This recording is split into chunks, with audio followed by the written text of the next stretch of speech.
No, but we gotta find a group. It takes us a while to It find takes us a group. long time. We cut about 10 minutes out of the for the opening. 10, 15 Really? minutes. Yeah. Oh, my nails coming out. So, yeah, did you buy this? Do you think this was over market or under market, or did you get a deal on it? Got a good deal on it. Did you? Yes, How actually. much did you pay? What'd you pay for this place? I mean, it's all public knowledge. Okay, well, $530,000. wow, that's a good chunk of change. Yeah. Wow. But we got a real fireplace. We got a roaring, crackling fire right here. Yeah. This is nice. You don't see Fire that right in anymore. front of us. No. No, you don't. You never guys, see that. do you guys? What do you guys use? You guys don't have a fireplace in your apartment? No, we don't have a fireplace. No, we have a hot pole. In New York City, you get a hot pole. Yeah.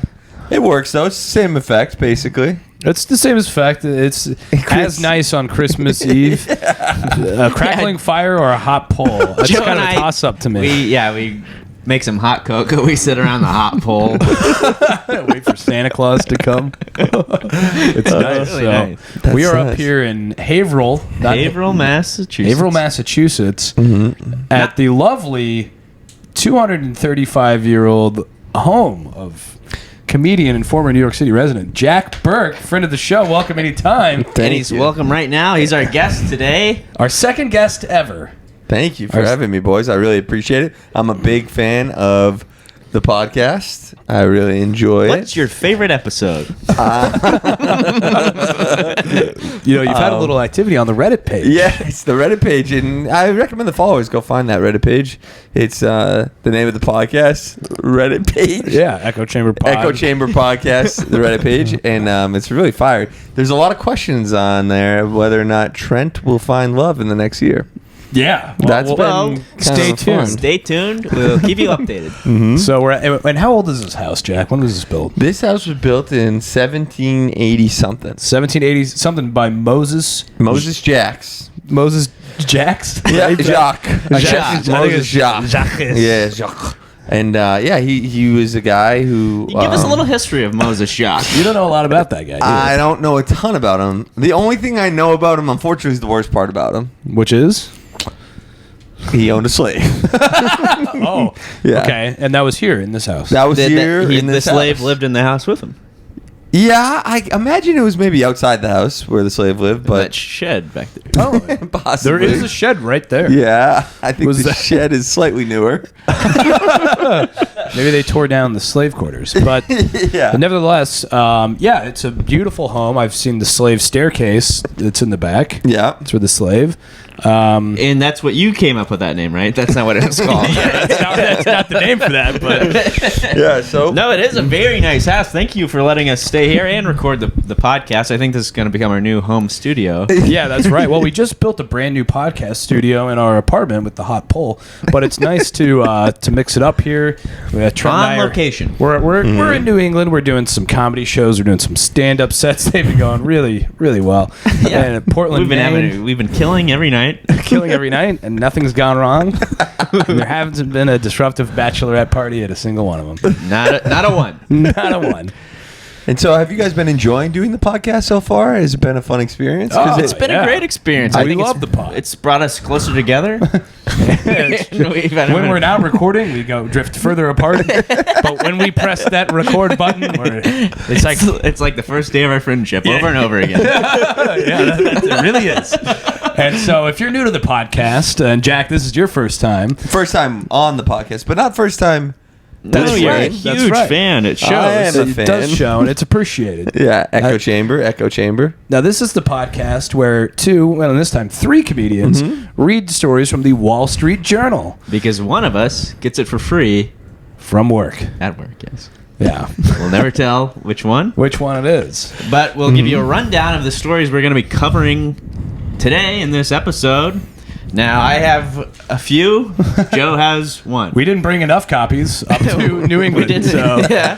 Trent But- did a lot of the heavy lifting on this one. Trent, what are we going to be hearing Well, about? you know, you boys know this. Christmas is just around the corner. It is. No. A I time can't for wait. gift giving and receiving. And with gift giving and receiving, sometimes you'll have to write a thank you note, but that may be a thing of the past. We will be You covering hear that, Devin? No concern for thank you notes. It's Jack's wife. She's busy writing thank you notes, but she can stop right now. And we also, this morning, we had a hearty breakfast. We did. With hash browns, eggs, scrambled eggs. Scrambled eggs with some water. And toast. We'll get into the And water. we used one of my favorite condiments, and I think Billy probably wouldn't be out of school to say some of yours, ketchup. Okay. Yeah. Well, ketchup, it also may be a thing of the past. Goodbye, ketchup. Goodbye, thank you notes. Wow. Merry Christmas. I'm watching my childhood disappear. No more ketchup. If you were going to write a thank you note for that bottle of ketchup, you could throw the thank you note out. You could throw the ketchup out. It's all over. Well, we're also going to hear about. So that breakfast was great. Sure. What's also not great is the new job of the new CEO at X, formerly known as Twitter. Oh, no. Because Musk, that being Elon Musk, his tirades are making the CEO's job really hard. Jeez. Yeah. So we're going to hear Sure. about that. You think you know a guy. You think you know a guy? And in our final story... You guys drove up in a Cybertruck. Yeah, we did. There was an article about the Cybertruck. We could have clipped that out too. I'll find it. Yeah, well, how about you, while we're recording, I'll do it you from the rummage side. through the papers. Yeah, let me see if I can Make a lot find of it. noise. And in our final story, unless Joe finds the Cybertruck article, It's got to be in here somewhere. This is from the Investing Monthly section of the Wall Street Journal. Great section. This is by a writer who works for the Wall Street Journal. He wrote this article. It's in the Wall Street Journal. Yes. I thought living paycheck to paycheck was behind me, but apparently not. No. And he writes for the Wall Street This is- Journal. yes. And they said, we love it. Let's put it in. Yeah. Wow. So that's Kind of a dig at his employer. Kind of a passive Yeah. aggressive thing. Honey, did you see my new article? Bart, I think you're really jeopardizing what we have here. So should I guess I'll start us off. Kick us off, Trent. Sure, I want to hear Trent. all about thank you cards. Yes. I never liked them anyway, so I think I good didn't- riddance. Yeah, That's what I say. didn't either as a kid. Oh, it was my least favorite activity. Yeah. Yeah, thank you. No, it's no good. Yeah. This this is from the Wall Street Journal. Oh, okay. Headline: Wall Street Journal. The case against thank you notes. Oh, wow. It's time to send the handwritten thank you note the way of the horse and buggy.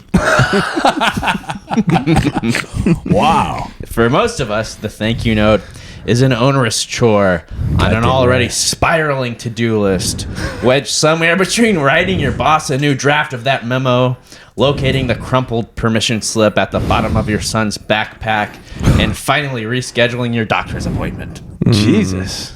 Life is a never-ending monsoon It's of a hell. turmoil. And the last thing I've got time is for his gratitude. Yeah, to write 2 sentences Yeah, on sorry, a card. I've got a doctor's appointment. You don't even Thanks, need. but no thanks. You don't even need to write 2 sentences. You could just send the card. The card usually says thank you in it. Yeah, you you could just have just to sign your You name. have to sign your name. That's a good point. Why Yeah. write a thank you note when Hallmark is doing a lot of the heavy lifting for us already? But yeah, the people have that covered. But it's Full-time job. But it's But too then- much. This guy living when you've got to paycheck to write a paycheck. memo, you know. You gotta write you have to do your job. It's a little too much. It gets a little hectic. Yeah. Wow, okay.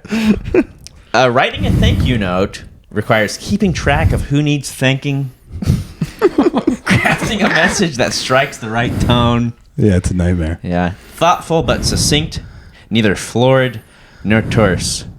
To say nothing of hunting down a mailing address. Oh. A thing you could easily find on the internet. Just type in a person's name. Why bother with any of it? Being kind, overrated. Buying the cards and getting the stamps. Oh, the stamps, the pesky stamps. They keep going up. They're nearly 63 cents. What a racket.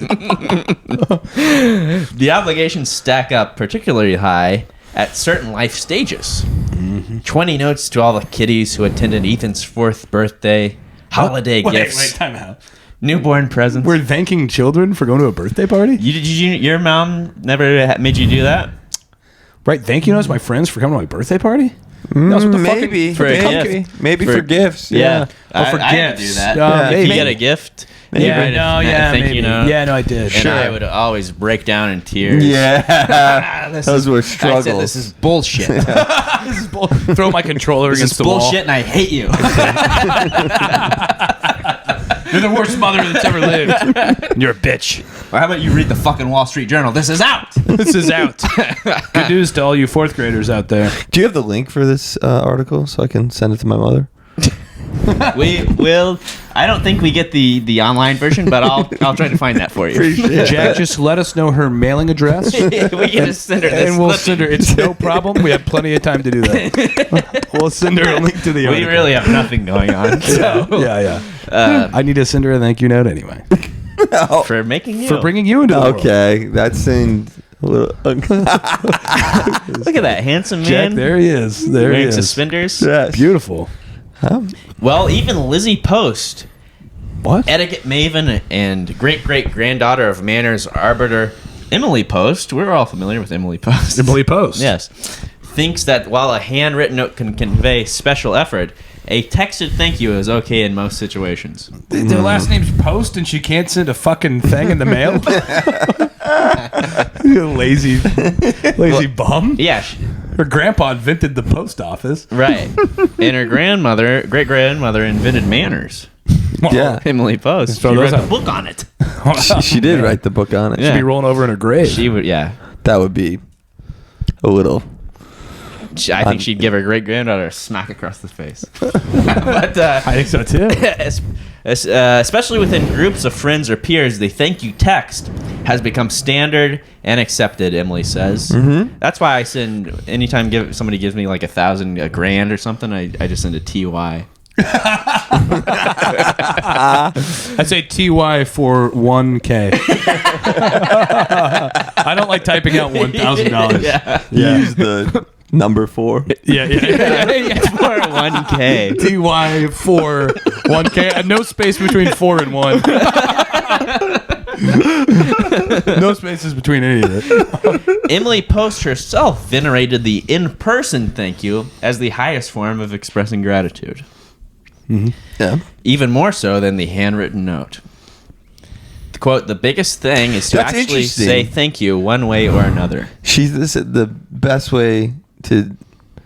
You say thank you in person. In It's the person. best way to show gratitude, but I kind of thought a blowjob was the best way to say thanks. Well, That's true. That really does send the message home. that is how you say thank you. Also, doing it in person is more work than mailing. What, are you going to fly to everybody's house? You're going to fly to Florida and say thanks? Yeah, you're right. So, Or you could, I guess maybe she's saying if you wait a year. Well, you're- then next time you see the person, you remember to say thank you. But I think that's lazy. that's lazy and bum, it's no good. bum behavior. Okay, so it's April now. It's 5 months later. Oh, thank you, by the way, for the Christmas card. Thank you for the 1K. Yeah, I was waiting for the thank you. Yeah. Right. Yeah. The friendship could be ended by then. So this is funny. I actually have a great story. One time, I had a Jewish grandfather and my step grandpa, and grandma. Sure. Doesn't matter that they're Jewish. I just got to sprinkle that in there. But We like anyway, to get specific on this podcast. towards the end of, well, a couple years before they died, they would start sending out, my grandpa would start sending us like a nice chunk of change on our birthday. Cool. So $1,000 for one grandson. Sure. No way. Yeah, He'd say it was that? a good deal. Yeah, it was a very nice card. And the first year he did it, my mom goes, she says, hey, I want you to call them and thank them. Yeah. The card's not going to do it. You need to call them, thank them. So she gives me their number. And these people are like in their 80s.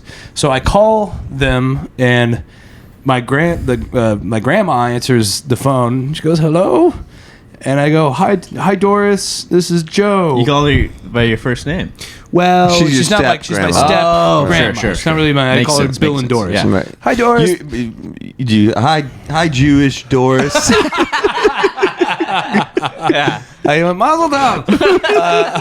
Shalom. So I said shalom, and so they thought, they go, I didn't know what was going on, but they thought that I was one of their friends from Florida calling. Really? They didn't know who I was. Oh. And I go, thank you for the birthday money. And she goes, what? Because you were talking like an old Jewish guy? Yeah, she goes, oh, thank you. She goes, what? And then Jay goes, they're in Kansas City. I'm in Kansas City. It's a snowstorm. It's the middle of the winter. Sure. And she goes, how's the weather down there? And I go, oh, well, it's a blizzard. It's a terrible blizzard. And she goes, what? And she thinks I'm in Florida. She thinks I'm one of her friends. Doris, you should know how the weather is. Yeah. We're neighbors. I go, yeah, it's. She goes, there's a blizzard here too. I go, I know you're at 103rd and State Line. I'm only a 20-minute drive away. And she goes, oh, there's never been snow down there. And I go, well, about every year we get a big one. And she goes, really? And then she puts on Bill and goes, hello? He goes, it's snowing down there? And I go, yeah, it's like 9 inches of snow. Oh, wow. He goes, wow. There's 9 inches of snow here, too. And I go, okay, well, thank you for the money. And he goes, don't mention it. So I don't know how many checks he wrote that year. He thought I was their old golf friends from Florida. They were just giving away their money. They knew they could see the writing on the wall. Oh, yeah. We can't take it to the So grave. in that experience alone, I said, forget it, no more thank yous. Yeah. No more thank you calls, no more thank you notes. Sure. So, yeah. You severely confused some old people. yeah, it's crazy. Wow. That's the danger of a thank you, you know? Mm-hmm.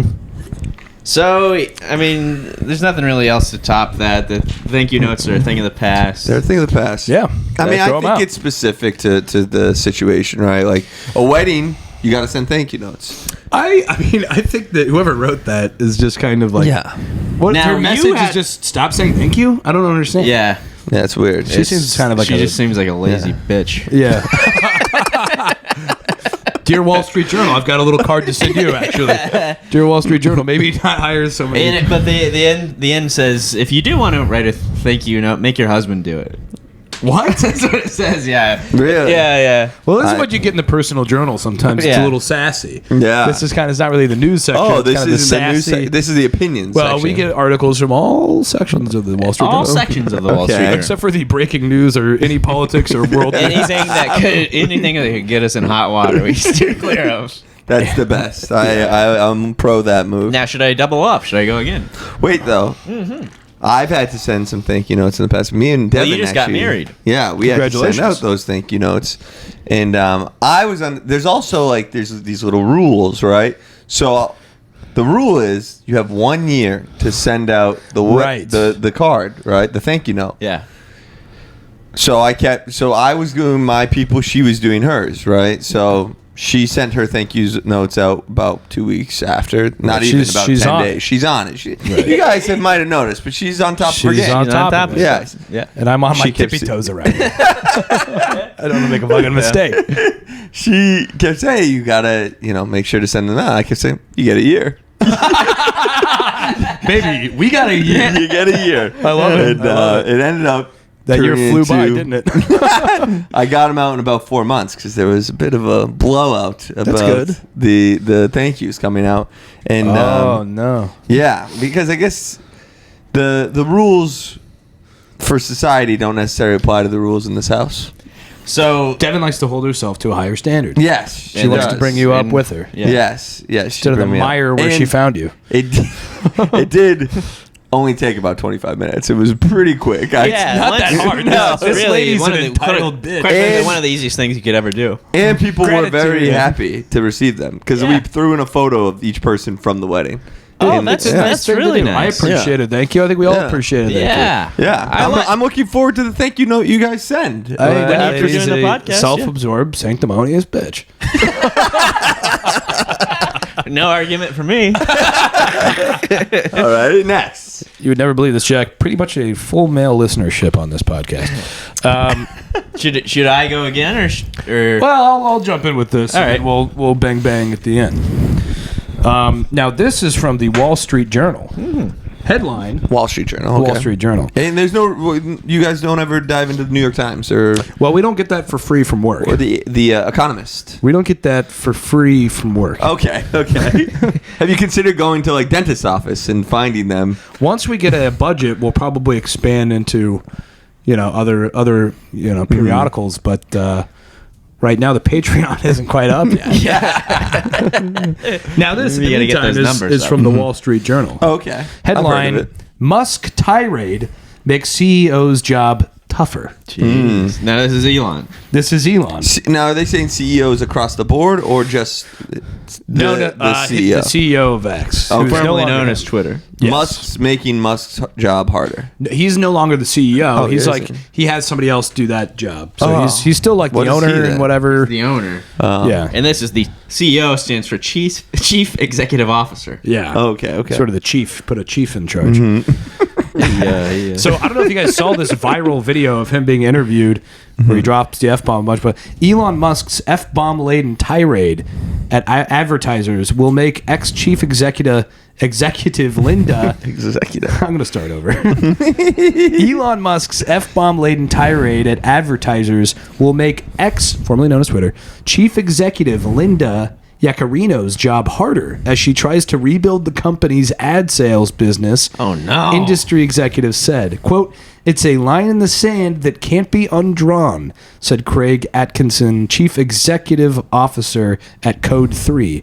Quote, "I have no idea what kind of salesmanship can counteract a sentiment like that."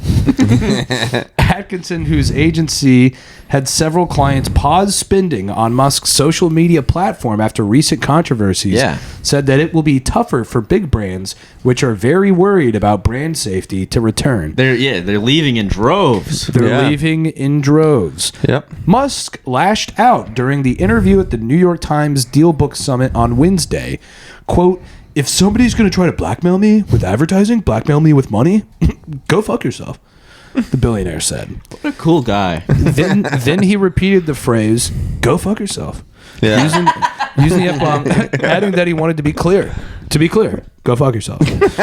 He said it 3 times? Yaccarino signaled support for Musk and his platform in a post on X after his outburst, saying Musk gave a, quote, "wide-ranging and candid interview." She added, quote, "He also offered an apology, an explanation, and an explicit point of view about our position. X is enabling information independence that's uncomfortable for some people." Yeah, he said, "I'm sorry, but go fuck yourself." Yeah, I'm sorry. It's difficult to make the advertising department of companies like Disney and Walmart sympathetic, but he has done it. You know? He's done the impossible. Yeah. I like how she's just between a rock and a hard place where they ask her for a quote and she goes, "Oh, I stand with him 100%. I stand with him 100%. I think that he was very clear. He also apologized. And and he actually covered a lot of other subjects." Asked at the dinner how she can run a business with Musk's constant antics, she reiterated her view that the platform has become safer for brands under the new leadership. She's got a muzzle on her mouth. She's silenced. She's definitely silenced. She's become It's much just fucked. safer. It's Yeah. become much safer. Twitter, or X, excuse me. Come on. Yeah, jeez. Please don't shoot me in the head. If I there's ever made one that thing mistake. that after Elon took over, X is much safer now than it ever was before. Yeah. Do you guys have you guys considered maybe throwing some advertising dollars for Echo Chamber on? Well, it's funny because they next- said that these small businesses aren't going anywhere. They go, no, "Oh, they're all right." staying with it. Yeah, but the big brands, the Disneys, the Walmarts, What are the big brands? well, those are two of them. I believe there's Chevrolet. also Chevrolet would be one. Target, Sure. ESPN, Kmart. it's part of Disney, of course. Kmart. No, I Kmart, think that might be a Kmart's- middle-sized brand. Kmart. Kmart's actually gone. They don't It's exist gone anymore. forever. But they're going, well, this guy Lane says Bryant? weird stuff about... Yeah, That's a big brand. Yeah, Lane Bryant is a big brand. Wow. Well, that's So she's got a tough job. she does have a tough job, and we're Yeah. praying for I her. don't We're rooting envy for her her. position at all, and I really don't envy the guy with the sales quota that's got to be sending these emails. Be like, I mean, just he doesn't really mean fuck you. ultimately, He's the just people... sort of a troll. He doesn't mean it. The people with the hardest jobs in the world are the people that work at X, formerly known as Twitter. And I mean, Yes. even before it was X, some of the toughest working, hardest working people. I mean, these are people who had apartments in Brooklyn and San Francisco, who went to permanent work from home in the pandemic. Sure. They would have to stop what they were doing to shake the mouse around a couple times. Make sure the computer's to still on. retain activity on Slack. Yeah. And when Elon Musk decided to lay off 100,000 of these people, I mean, it was some use the word genocide. I think that's fair. I think in a way it kind of was. Yeah. Well, I actually consider it patricide. Right. Because to me, He's the father. workers at X were my family. You know, Right. I saw them as part of my household, my community. Well, it's one of the most important jobs there is. They're making the world a better place. And they're quite frankly, they're saints, they're heroes. And we feel bad for them that they all lost their jobs. Did you guys ever? And we all know X is mere minutes away from shutting down completely, never working again. Well, they're losing money every day, but you know what I love? He's not going to be fucking blackmailed. All right? And if that's what you want to do, if you think you're going to blackmail him, you can fuck right off. you can fuck right off. Have you ever used "fuck right off" sincerely, What do you mean? like in a conversation where you're like "fuck right off" or "fuck you, fuck to off"? to a friend or to a colleague? To somebody, anybody. I'm sure that I've said it. Yeah. So you and Elon have some things in common. A few things. Yeah. I use another F word, but Wow. Friend.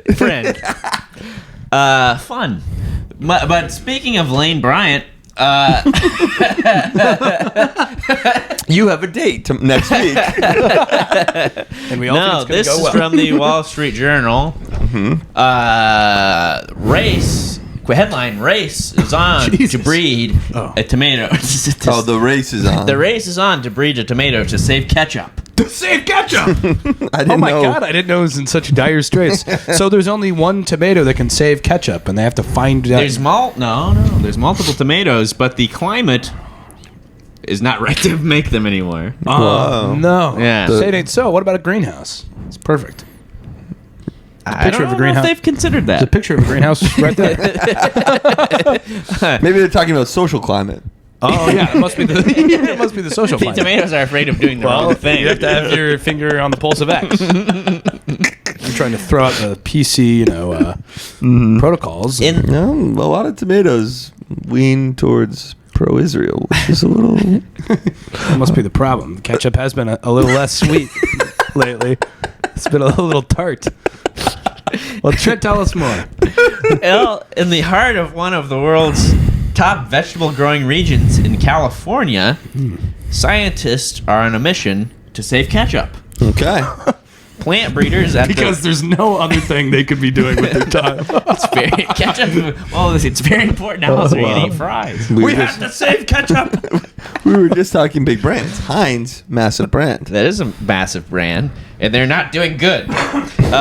Well, Plant breeders at the Woodland, California facility of German pharmaceutical and agricultural giant Bayer are testing whether tomatoes meant for processing into pizza sauces and ketchup can survive on a fraction of their traditional water needs without sacrificing taste or juiciness. Oh, that's cool.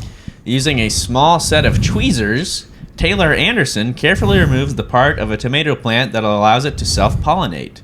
He extracts pollen from the flower of a second plant and places it on the first, creating a new hybrid. God bless his man. Anderson is a hero. A vegetable breeder at Bayer leads a team that is mixing and matching tomato varieties that have historically done well under drought conditions or have stronger root systems, aiming to produce varieties capable of growing with 20% or 50% less water. We got to engineer our way out of this. Yeah. It's a fucking calamity. Quote, we haven't hit the doomsday scenario of just not having enough water to do our basic agricultural needs, said Anderson, but that day is coming, and it's coming soon. Jesus Christ.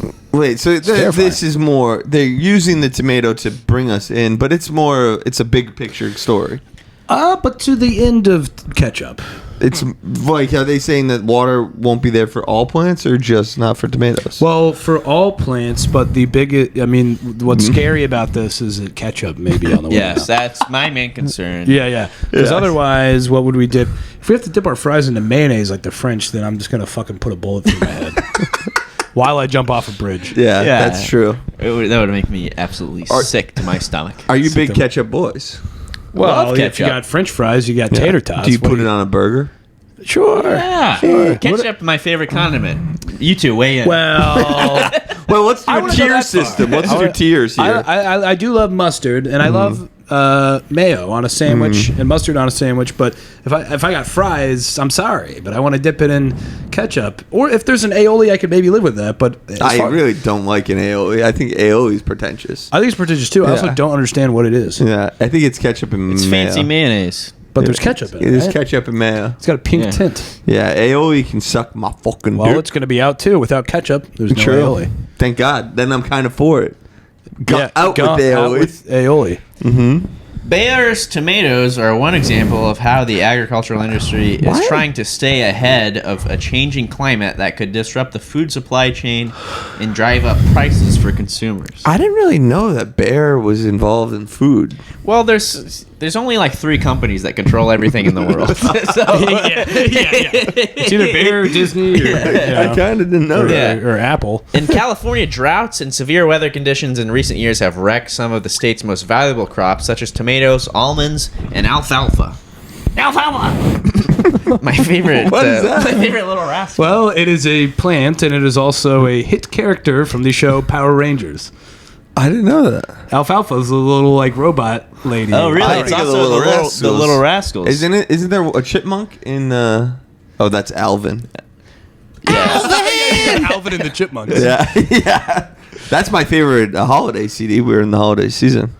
That is a good one, yeah. Yeah, it's good. I like the voices they do. Yeah. Can you do Alvin? Well, if they run out of water, we won't be able to hit those notes. That's true.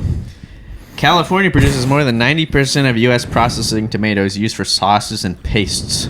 That is powering a race among seed companies where executives say they are harnessing their Seed, billion-dollar research Oh, wow. It's a long article. and development budgets to create hardier crops. Well, It is very hard right now, said Kraft Heinz chief executive Miguel Patricio in an interview. There's a lack of tomatoes in the world. Jesus my Christ. God. So Oh, my God. What, we might need a new condiment to enjoy. Yeah. And that was from the technology section. So you guys really do like to mix it up. Oh, yeah. We go all over the place. And I appreciate how many photos were a part of that article. Yeah, I like the pictures myself. That's my favorite The part. pictures are nice. So that's wild. I mean, Yeah. so they're trying to engineer. The scientists are working day and night to engineer a tomato that can grow big, juicy, and delicious Without with a very using small water. amount of water. Yes. because California famously running out of water since we were born. Have they They've been saying- considered It's growing... been in a drought for my entire lifetime. Yeah. Have they considered growing tomatoes in other places besides California? The climate is just not right. Well, I don't understand. They go, we can only grow them here, and they go, there's no water to do it here. But why? But you want to grow them here. Yeah, why is Heinz Stadium in Pennsylvania if the ketchup's not all made there? Now we're talking. Now we're getting to the. I kinda Well, Teresa don't get it. Heinz. You guys remember Teresa Heinz, the Yeah, wife of John Kerry? Oh, I thought she was fucking Al Gore. I thought she was John McCain's wife. All I know is she married somebody who lost a goddamn election. And now she's going to lose the biggest election of her life. Getting ketchup back on the fucking menu. The election of what should I dip my fucking fries into? Because if I'm paying $106 for a bottle of ketchup, I don't think so. Right.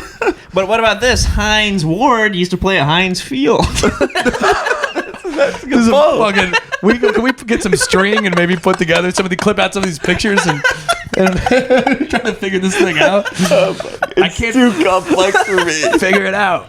The Democrats, she's married to the Democrats, and the Democrats like global warming, but Steelers fans. oh, it's all part of their conspiracy. They want to get rid of ketchup. Damn them. To be honest, I think it'd be about a year before I even notice. It is funny because the implications of like the water shortage are way greater than no ketchup. It's a crazy thing for them to focus on. And then we got the top scientists, or they got guys from NASA and Bayer and shit Maybe working on figure this. out how people can use less water. That would be good. Right. But the tomato. Never considered that. Yeah. Yeah, I just love my hot tubs. Yeah. My jacuzzis. I do. Do you like a jacuzzi? Well, we could go back to all, just like sailors 300 years ago drinking rum. And Yeah, we beer. learned that. Yeah. We actually learned that. Well, I knew that, but you guys learned it yesterday. Okay. Shame us for learning. Yeah, these things. Well, I kind of have the same approach about sailing 300 years ago that you have about Bob Dylan fandom. Which is that I know everything. All right, sure. Yeah, a little bit of a hipster approach. Exactly. You're a hipster approach to maritime. Exactly. Well, yeah, But- I did find it kind of rude during the Maritime Museum tour. You kept interrupting the 70-year-old volunteer. I didn't interrupt her once. Just kidding. I almost did once. I was almost like, I do that. Well, actually, sorry, Miriam. No, but we did go to the Maritime Museum in Newburyport, Yep. Massachusetts. It was a fun time. A little old lady gave us a fun tour. Say hi to Miriam if you ever Yeah. go. Yeah, she was great. I loved her. She was fantastic. She did have a black eye. I'm a little concerned about what happens behind closed doors in her house, but this old lady with a black It's not eye. our business. She goes, I gotta get home. I gotta get home. She had to leave. She goes, was very nervous Right. about leaving. She around was, if I'm just a the right minute time. late, Bart's Right. gonna said- beat my The ass old, again. the old terror. She said she had, the sun was The setting holy terror. and she got Yeah. tense. Yeah. man. But yeah, no, that was a good time. Yeah, if we all go back to drinking rum, if it's mandated, then it's not a problem. It's not a problem. Yeah, then I can drink again. Yeah, then I ain't got a problem. The with saying I gotta government drink. said I had to. This works. I like Yeah. it. Cool. Thanks for letting me know that we were having a water shortage. Yeah, I didn't know, and I mean, Well, it's an educational podcast as well as being humorous. if you got ketchup at home, give it a squeeze, dip some tater tots Hold into it it, tight. hold it fucking tight. Try to Don't make let- it last. Don't let any of your roommates use it all up, because it might be the last bottle you ever fucking squeeze. Yeah. Miriam was a volunteer, so she's not really living paycheck to paycheck. But this writer for the Wall Street Journal, apparently he is. How is he gonna afford ketchup when the spike hits? This is from the Investing Monthly section of the Wall Street Journal, Yeah. which is in there sometimes, monthly, I guess. Sure. Okay. Young money. Young Money. Young money. This is by Will Flanagan. Headline: I thought living paycheck to paycheck was behind me. Thanks to our moves to New York and some unexpected expenses, it wasn't. It begins as a countdown. 6, 5, 4 3 days to payday. Oh, damn it. Then it becomes a countdown to the next payday. I love that there's a picture of this asshole here. He looks like a smug son of a bitch. Next, it's counting the days to the first of the month when the rent is due. Cry me a river. Is this month a 3-pay month? Nope. That's a shame because those are real gifts. Jeez. That's the paycheck to paycheck cycle that my wife and I find ourselves in it again. And again. At And this again. point, and I'll always be around. At this point, What is that? That's from the Highwaymen by the supergroup The Highwaymen with Willie Nelson And Johnny Johnny, Cash, Cash. Chris Christopherson, Waylon Waylon Jennings. Jennings. So That's one All of my, those that's one of my Mabry's music must listens. Mabry's music must listen. Highwayman. Willie Nelson, the only one still left, right? There's Chris Wow. Christopherson still left. I think Chris is still alive, but he's not doing well. No. He is, Yeah. he is going the way of Jimmy Carter, Oh. hanging on by a thread. Yeah, and we wish Oh, we wish rest both of in them. peace, Evelyn. Rosalind. Well, whatever. Ross, she gave us a tour yesterday. Rosalind, who was the wife of the guy who owns Heinz Ketchup, I think. I lost an election. At this point, nearly anything can derail our monthly budget because we are living on the financial edge. It started with an expensive move for a new job. I could just hear how furiously his fingers are hitting the keys as he's typing this. Yeah, you would say he's probably typing like a Gen Z if working hard. Yeah. Sorry. Then it was a sick pet, then a death in the family, and the resulting emergency trip home. If something unexpected happens, our current thinking goes, we'll make some tough choices and say a prayer, or more likely say, quote, put it on credit. Oof. That's a slippery slope. It is a slippery slope. For many older millennials like myself, it seems to be an endless loop of one step forward and two steps back. Yeah. While we move up the ladder and get higher paying jobs, inflation, housing prices, interest rates, They're hot on our tail. and student debt keep many of us from truly making financial progress. We keep living paycheck to paycheck because our expenses keep outpacing our paychecks. I would love to see his apartment. It's probably like the nicest called- Oh, apartment. he probably lives in Midtown Manhattan. yeah. He just moved I wonder if to the Mr. Upper West Side. Yeah. Has Mr. Flanagan heard of the lifestyle creep? I'm kind of feeling like he's probably had a lifestyle creep. I don't know No, the lifestyle. tell me creep. about that. Explain. So the lifestyle creep is every time you get like a pay raise. Like Trent, you went from 15 an hour to 17 an hour Sure. last year, right? Sure. And so you A little more, but- well, I don't know if that really affords a lifestyle. but you're like you live like a poor person most of your life because you are, and then No, And then- I live well within my means. yeah, you live below your means. You Let's live call it what it is. Let's call a spade a spade. You're You're- dirty and poor. Things have been going badly for a long time. Yeah, that's true. I never had a fireplace. you're a poor person. Yeah, And sure. so That's no, that's but fair. the idea is that every time like you get a raise, and you never feel like you're getting ahead because your lifestyle increases with it, right? So you start to eat out a little more, or you'll instead of just staying at your poor self, like Trent, right. You start to buy nicer clothes, or go to IMAXs more regularly. Yeah, probably more IMAXs. Yeah, that would be my. If I ever made it rich, I'd probably definitely go to more IMAX. Oh, okay, I'd go to 3-4 more IMAXs a week here. Spring for the no, 3D that does IMAX. happen That's called- to everybody. It's called the lifestyle. It's very creep. hard to fight against it. Yes, it is. I find myself in the midst of a lifestyle creep. Oh boy, Yeah, I don't want to brag, but things are going well. it's creeping. Yes, you are creepy. I just can't stay ahead of the bills. Still living paycheck to paycheck. Well, you're not alone. You're not alone. You're doing good. According to the American Psychological Association's recent Stress in America survey, money is a significant stressor for 77% of Americans aged 35 to 44, which you both are. What's the second one? Ketchup? Ketchup? The lack of ketchup. Ketchup is a close second. Yeah, it's close Yeah. second. I fucking lay awake at night thinking about it. Would you guys mind if I threw on another log? And can you wait? I would wait. We're about wrapping it up. This is the last article. Sure. And among those who said money was a significant source of stress, 67% of my cohort said paying for essentials was a stressor. A few years ago, essentials like ketchup and Sure. Ketchup and mayonnaise to make A aioli. few years ago, we had turned a corner while living in Cleveland and felt financially stable after years of struggle. We regularly set aside money in our savings and investment accounts. And we even took our first real vacation as a couple after more than 10 years of being together. Wow, way to go, Will. Then came our move to New York City. Yeah, dude. I Of wonder- cour's things got more expensive. Yeah, Like, what it's are you the most talking expensive about? place to live. For my new job. We're writing for the Wall Street Journal. This guy's a moron. Yeah, he stinks. It's just cry me a river. You know Yeah, what I mean? well, yes, we knew that the cost of living would be much higher. he was ready for an answer. In New York are about 3 times as much as in Cleveland. We anticipated taming our spending, but we just didn't realize how far we would need to go. Yeah. No one realizes when you move to New York, every time you open the door and walk out, $40 leaves your pocket. Yeah, you just throw it on the fucking ground. yeah, it wasn't lighted on. You can't get through a day in New York without It dropping took only a couple months living in the city for us to overdraw our accounts. This is idiotic.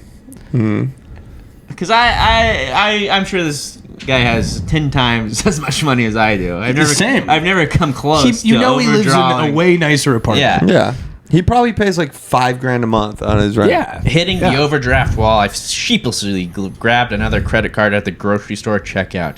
I've held up the line at the subway while trying every old Metro card stuffed in my wallet. Hoping first one of has all, a few bucks. Use one Metro card, you dumb fuck. Also, you could just tap your credit card, and it stops charging you after the 12th time. It's the same cost as getting a paper Metro card. In fact, it's cheaper because there's a surcharge on printing out a Metro card. And That dollar. you get and you use a credit card, you get points on it, baby. This guy doesn't do points. He's got to do points. He's an idiot. He doesn't know about points. This guy pisses me off. And it's not saying I don't have sympathy for people who are struggling paycheck to paycheck. They're going to write a manifesto about how hard it is to move into your posh Williamsburg apartment. Yeah. Yeah. That's also my thing too. Like this guy, he pisses me off too because he's starting to live a better life in Cleveland. They're putting away financial security. Sure. Things are good. Why not just stay in Cleveland? Why do you got to ditch to go to Manhattan? Who gives a fuck? We're finally doing well. We're ready for Manhattan. And then you go live. If he's living on Manhattan, he's insane. That's for millionaires. You don't go live there. Yeah. You What are you live talking about? in Coney Island. Go live in Coney Island under the fucking dumpster where you belong. And fucking get stabbed on the subway. I feel like I'm suffering from financial imposter syndrome. Despite my higher income, better job, and big city life, I still feel like that kid from Northeast Ohio scrounging for change to buy a gallon of gas. It's probably the big city life. I'm still that guy who held my breath when buying a new coat. My wife and I are exhausted, and so are our wallets. My beard is turning white. It's turning white. Oh my God. This guy's unreal. Here's a tip. Use a little less fucking hair gel. Lynn Bufka, Associate Chief for Practice Transformation at the American Psychological Association and a clinical psychologist with expertise in stress and anxiety, says, quote, "We were built for short-term stress, but when we're dealing with more chronic stressors, your body gets activated. You have more inflammation in your system. It leads to other health symptoms. It can even lead to aging in your cells. Did I mention that my beard is turning white?" And this guy's a loser. It's like, you know what else causes your beard to turn white? Cum. Growing, cum on it. And That's growing. what I was going to say. He's getting older. What is he, 39? Yeah, your beard's going to turn He's white. 35 to 44 at least. My dad was fully gray by 35. I got some gray hair. I like coming it. in. I kind of like I don't it. have any. I like it gray too. hair. You don't see me putting the But I'm stressed, op-ed in the I'm Wall Street stressed to my Journal. fucking gills. I'm writing under the Wall Street Journal under a pseudonym. My wife and I can hardly afford caviar. How much do you think he makes? Probably $125,000 a year. You think to write for the Wall Street Journal? figures. It's kind of a prestigious job. Yeah, you should be able to live How many in New York journalists City. are dying to get a crack at being a staff writer for the Wall Street Journal? Let me give it a Google. I'm curious because $125,000 a year plus his wife is working. You're thinking she's at least making 70, Let's say she makes 70. and so they're making 200K. They should be like I lived in Park Slope with like a lot less than that, and so they could be making this. I think he moved to like the Upper West Side or something. How much? See if we can find his address. Yeah. Despite all this, we are here in New York to stay, so we are determined to break the cycle. To start, we've cut back a lot. That includes a subscription killing spree and curtailing restaurant outings. If we do eat out, we try to get at least 2 meals out of any order. Why don't you just cook? No, we doubled the order at the restaurant. They need to Wall get Street They need to order a Journal salary GLM. facts. How does the salary as a staff writer at Wall Street Journal compare with the base salary range of this job? The average salary for a staff writer is $57,000 in the U.S. in the U.S., which is 2% lower than the average Wall Street Journal salary of $59,000. All right, so maybe he's living paycheck to paycheck. All right, well, we're rooting for him. I take it back. My heart goes out to him. It is poor crazy that the bastard. Wall Street Journal is like, yep, throw it in. Yeah, that's true. But I guess if you don't publish that, you're kind of like, oh, now he can write a new article about how he's been silenced by the Wall Street Journal. That's sort of a shadow ban. Now they can't fire him because then you can write an article about how they fired him after he complained. It never stops. It never stops. He's Yep. got him right where they want him. Yep. They really don't make that much money, which is kind of crazy. He probably, Yeah, if they they don't. brought him in from Cleveland, like he must make slightly more. You think? Well, you Plus, think he's probably the editors make more. He's probably It's writing a entry book, level you know. staff writers. He's probably Yeah. also got other streams of income. Well, if he keeps up articles like this, I think he can expect a hefty raise. We love the work you're doing for us, helping our brand image. Wow. So that was the Wall Street Journal this week. That was the Wall Street Journal. That's some of the articles from this week. That's just a little slice of what's happening out there in the world, Jack. Yeah, and Tomatoes are going away. People are struggling. They're living paycheck to paycheck. Don't bother thanking anybody. And no more thank yous. Because there's no reason to thank anybody. politeness is gone. And as hard as his job is, it's not nearly as hard as the CEO of Twitter's. Currently known as X. That's what we've learned. That's what Yes. you take away from this episode of the Echo Chamber with Joe and Trent. I, of course, am Trent. Well, it was a pleasure to be joined this Well, I week. guess we're not doing thank yous anymore. So. I was getting to that. Well, it was you a pleasure to be joined this Yes. week by our friend Jack Burke. Yes, thank you so much. Is this part for plugs? Yeah, let's go ahead. You sign off. You sign off first, Jack. Tell them where they can find you. You can find me on Instagram, and you can see me at the Crab Shack on Hawaii. He plays all over New England. All over New England, and support these two. These two men are such funny guys, and I love them dearly. Oh, we love you And- too, and this is actually my section. Hey, here, Jack. so Yeah. sorry. Echo Chamber is a wonderful podcast, and find their social medias. Go check them out. Thanks, Jack. Thank you so much for having me. I really appreciate it. Well, It was our pleasure. It was a pleasure Thank to you have for doing it. And next time you do it, maybe put on a pair of pants. That'd be good. Pants are going the way of the thank you. Well, that's it from us. As week. always, this is Trent signing off. And this is Joe Nunnink signing out. And this is Jack Burke also signing off. Bye-bye.